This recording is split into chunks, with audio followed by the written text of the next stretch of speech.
Bonjour à tous et bienvenue sur Y2TV. On vous fait découvrir des resellers de vintage japonais avec une sélection très pointue. Ils sont deux et ça s'appelle Gaijin Paris. Suivez-nous.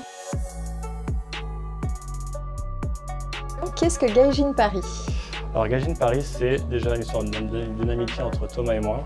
Et on est une boutique en ligne spécialisée dans la mode japonaise. Et on fait également du vintage. On a une large sélection homme-femme qu'on va chiner dans des magasins ou alors chez nos fournisseurs. Et pourquoi vous avez choisi le Japon? Pourquoi vous n'êtes pas allé vous fournir comme presque un peu tout le monde en Chine? Pourquoi pas en Corée par exemple? Alors le Japon, déjà, premier mot probablement, la qualité. Les Japonais ont une manière de traiter le détail, ils sont très méticuleux dans ce qu'ils font.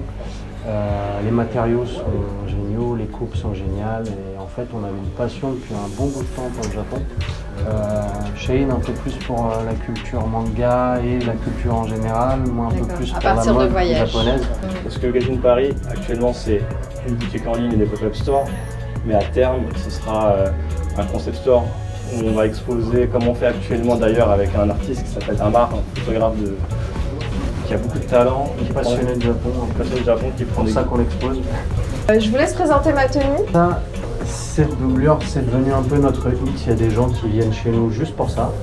C'est une doublure d'une veste militaire américaine qui date des années 60, de la guerre du Vietnam, qui peut se porter avec les manches, sans les manches, en cape, etc. C'est un vêtement avec lequel on peut beaucoup jouer en superposition. C'est une pièce qui est très portée à Tokyo, c'est-à-dire que nous, on l'a pas trouvé nous-mêmes, c'est-à-dire que du placard. Hein, c'est un voyage qui fait qu'on a vu plein de Tokyoïdes branchés et la porter. Surtout des femmes avec limite qui la portent oversize, c'est-à-dire qu'on ne voit même pas leurs mains. Ça, c'est des tissus japonais qui sont utilisés qui étaient utilisés dans le monde paysan jusque dans les années 40-50. Tous les tissus ont été chinés sur des marchés d'antiquité. Celle-ci part très bien parce que du coup il y a le côté un peu plus pratique avec les poches et surtout l'unicité de la pièce.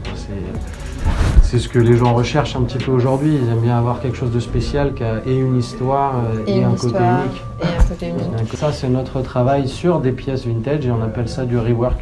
Voilà, du rework et non pas de la customisation. Le rework, c'est vraiment quand on travaille sur une pièce vintage et qu'on lui redonne une nouvelle vie, alors que le rework, ça peut effectivement être juste, la customisation, pardon, peut juste être le fait de prendre un vêtement neuf et d'écrire son nom dessus. Il y a la veste en dessous aussi, effectivement. Alors ça, c'est une des marques dont on est distributeur exclusif en Europe, qui s'appelle Ware Bobson. Une marque spécialiste du denim qui fait des coupes très très sympas. Le pantalon, c'est un peu mon choix. C'est mon choix. Non, c'est pas mon choix. En fait, là, c'est une marque qu'on a découvert dans un salon à Tokyo. Une marque qui s'appelle The Nerdies. Ils sont aussi répertoriés sur iBlist. Ils ont fait quelques articles sur eux. Ouais. Et nous, on a rencontré Seiji-san, qui est le directeur de la marque, et le designer, créateur. Et il s'inspire du monde des nerds, donc il fait plusieurs collections avec des thèmes. Et c'est une inspiration de pantalons militaires, un peu large. Il a customisé pas customisé. Il a voulu faire une sorte de patch multicolore. C'est génial à savoir que c'est une pièce homme, mais je la porterai volontiers. Je tiens à dire que je l'ai vue dès que je suis rentrée dans le magasin. Elle attire l'œil parce qu'on ne comprend pas exactement ce que c'est. On voit qu'il y a des détails comme une poche en jean, mais que le matériau est complètement différent.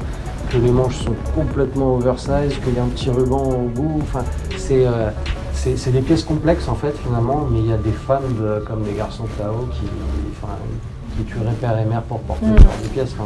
Ça c'est un pantalon qu'on a trouvé sur le marché des antiquités de Oedo à Tokyo.